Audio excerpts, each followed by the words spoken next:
how to use the microphone in an optimal manner. So I hope you can hear me, and if you have any disturbing sounds, please interrupt me immediately. So let me also spend some seconds on finding my presentation.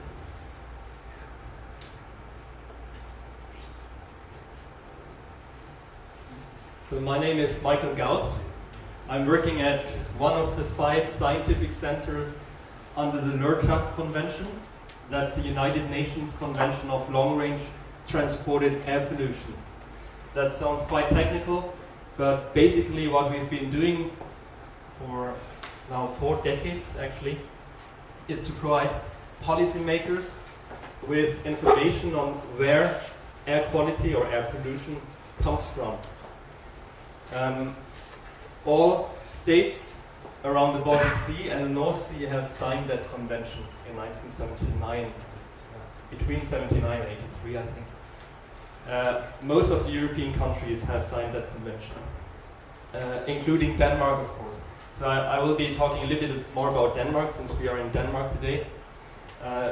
Denmark, for example, the Environmental Protection Agency receives information from us as to where air pollution in Denmark comes from which other countries, how much is due to Danish emissions, so in a way your fault, how much is due to industrial sectors like shipping, so that's why I'm here today, but also other industrial sectors like road transport, power generation, residential heating, and so on. So as I said, my purpose here is now to talk about ship emissions. My task is not, and has never been, to tell people that shipping is bad for the environment. Rather, our task is to provide policymakers with information on all different sources, as I just said, in order to enable policymakers to devise or negotiate sets of policy measures that are effective in abating air pollution and cost efficient and also fair in a way. So ensuring a level playing field, not only between you and your competitors in the shipping industry, but also between different industrial sectors. But okay, now this is about shipping. Emissions from shipping to the atmosphere. Something we talk a lot about nowadays is carbon dioxide, of course. It's an important climate gas leading to global warming. But it's not toxic, so in terms of air pollution, we don't talk about CO2. It's only because of policies, because sometimes air quality policies and climate policies go into different directions, so sometimes there have to be trade-offs to be made. Nitrogen oxides, we call it sometimes NOx. That's an important input from shipping, as we just heard in the previous talk. Leads to eutrophication, another technical term that's just a measure on how much nitrogen is deposited on the soil. Nitrogen in a way is good because it's a fertilizer, but if you get too much, it's bad. It reduces biodiversity. So we call that eutrophication, and that's still a big problem in Europe with lots of exceedances of critical loads of nitrogen in soils. Nitrogen oxide, as we know, is also an important air pollutant. There has been a lot of discussion in Europe during the last few years because of the Dieselgate. Many European cities suffering from high levels of NO2. It has also some impact on climate, but it's a small effect. What is most important to this talk and to SECA, of course, is sulfur dioxide. That's why this is highlighted in red here, sulfur dioxide and particulate matter. I'm going to talk mostly about that. Both are important air pollutants. They also affect climate.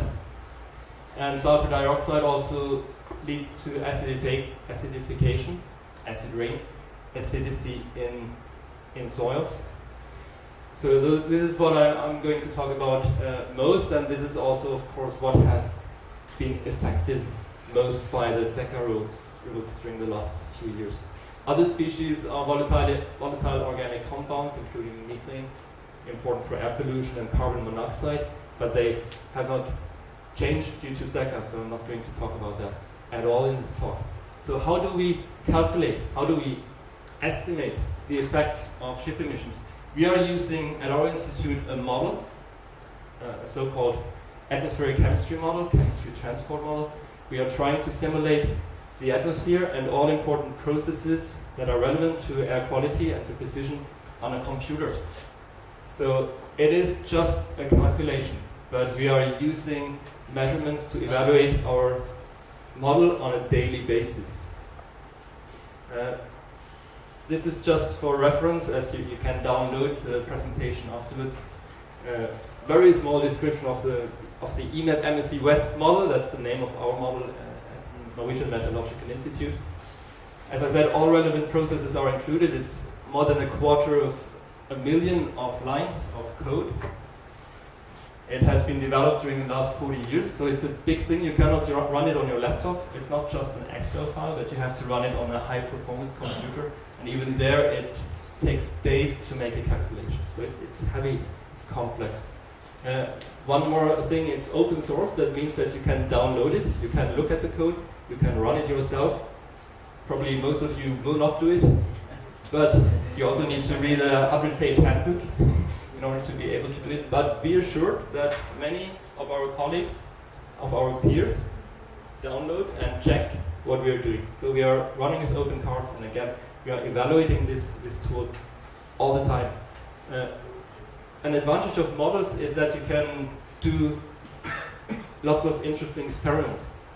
For example, you can switch off ship emissions, something you cannot easily do in the real atmosphere. And you can look at what happens, what would happen if you switch off ship emissions, or if you implement new rules like less sulfur content fuels. So the experimental setup in that way is easy. We run the model with or without ship emissions, and we look at the difference. And we also can look into the future with the model, something we cannot do with measurements. And we also can create maps. We don't just measure at, or we don't just calculate at one point in space, but we can provide European maps or global maps even. At this point, I would like to acknowledge FMI. They provided us with ship emission data, and you learned a lot about that in the previous talk. This is required input in our model, but we also use, of course, all other emissions, land-based emissions, natural emissions, in order to make our model as realistic as possible. One more slide before I show you the results. Some important points that have led to lots of this confusion also in the EnviSuM project. There are different ways of how to assess the effects of ship emission regulations. And I just take particulate matter as an example here. So we can, for example, look at how the contribution from shipping to PM has changed. That's pretty obvious, isn't it? We just look at your contribution from shipping. And we will, of course, see relatively large effects from the SECA rules, because we are only looking at your contribution. So if you reduce sulfur content in fuel by 90%, we will see that in the SO2 contribution from shipping, expectedly, not surprisingly. But also what we can do is to look at the entire PM, particulate matter level. And I should add at this point that sulfur emissions lead to PM. I forgot to say that. Sulfur emissions are converted into particulate matter. So this is why I use this as an example. If you look at the entire PM level, that is due also to other industrial sectors. So if you say this is the entire PM level, and this is your contribution, which comes on top of all the other contributions from other industrial sectors. If you just reduce your contribution by 90%, that means that the entire contribution is reduced by much less. But it's also an important question, and it's related to the question we will have in the panel debate later today. Is it really worth it? Because if your contribution is small, then even if you reduce it by 90%, it won't make a big difference for the entire thing which is there, the entire PM burden. The third point here is, should we take into account changes in meteorology and land-based emissions? For example, between 2014 and 2016 climate change. Meteorology in 2016 was very different from 2014. So that, to some extent, masked, or could have masked, the signal that you see from the reduction in ship emissions. But that is what you measure, it's the real world, what happens in the real world. Also the emissions from other sectors might have changed, so that would change your relative contribution to air pollution. So this is very important to take into account. So all these questions are very valid and important. The answers to those questions are all different, but they are all correct. So it depends a bit on who you're talking to and what's the purpose of your research. But enough talking, let's look at the results. That's the reduction in sulfur dioxide. And that's the entire sulfur dioxide, not only the contribution from ship emissions, but this is by how much the entire burden of sulfur dioxide has reduced from 2014 to 2016 due to the SECA rules in the Baltic Sea. If I had taken into account here the North Sea as well, we would see an even stronger signal, especially for Denmark. So we have reductions of more than 50%. Not surprisingly, because you reduce the fuel content of sulfur by so much. So anything else would have been surprising. In absolute terms, that translates into about half a microgram of cubic meter. And at this point I should say that I'm showing you only annual means and regional scales. So that's 10 by 10 kilometers grid cells. So on a very local scale at harbors you can see effects that are much larger than that, especially if you look at seasons or afternoons. So some of these signals are smoothed out in an annual mean and regional scale plots, but this is what we have been calculating in this project. So as I told you, SO2 also leads to particulate matter. And in terms of particulate matter, again, this is the entire particulate matter, also due to other sources, was reduced by the SECA rule by more than 10%, up to 15 in some regions. And that translates into, again, 0.5 micrograms of PM2.5. So compared to the air quality standard, which is 25 micrograms, that seems like a small effect. But in local scales, in cities, it might have led to meeting air quality standards more often than without this rule. Anyways, I would like to make one important statement, and that's really important. It's trivial, but it's important. Look at all the contributions, that's just a schematic, an example of all the contributions to some level of pollution. And say that you are the green contribution from shipping. So as I said a few slides ago, if you make an effort to reduce your contribution by, say, 90%, the entire pollution might not be reduced that much. Because the effect or the benefit of just one industrial sector, just one political measure is never really big. It never gives you a breakthrough. And believe me, I've been in this business for 20 years, also in the aviation business and road transport. It's always the same argument. We don't contribute that much. It's only a few percent, so it's not worth it. But I tell you, it's the sum that counts. Everybody has to make an effort. So if it's technically feasible and say not outrageously expensive, my argument is always please make your contribution. One slide about Denmark again. I had expected more Danes in the audience, so if you are not from Denmark and if you're interested in your country, I can provide you with a pie chart for your country. This is an example of sulfur deposition to Denmark. Where does that come from? So this is 2014, and these are different neighboring countries. So for example, Germany contributed by 14% to the entire deposition, which by the way was 14 million tons of sulfur on Danish soils. 14 million tons. It's better than in the 1980s, but it's still a lot of sulfur. So, but more importantly for this talk, North Sea shipping contributed by 7.7%, Baltic Sea shipping contributed by 8.2%. That's an important contribution. So, exciting. What happened in 2016? Wow. North Sea, Baltic Sea decreased dramatically. So now you're contributing only 1.5 or 1.2% respectively to sulfur deposition over Denmark. So you can tell policymakers, you have made an effort. Shipping industry has made an effort.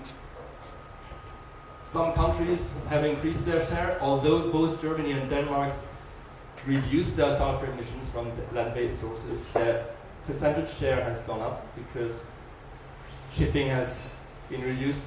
And also this mystic thing, that was an Icelandic volcano, was not active in 2016. So we get a lot of sulfur from natural sources. That sulfur is not more healthy, but we cannot do anything about it. So that's also an interesting remark. But anyway, even without a volcano, the North Sea and Baltic Sea contributions would have decreased a lot. Okay, so this is about the global sulfur cap.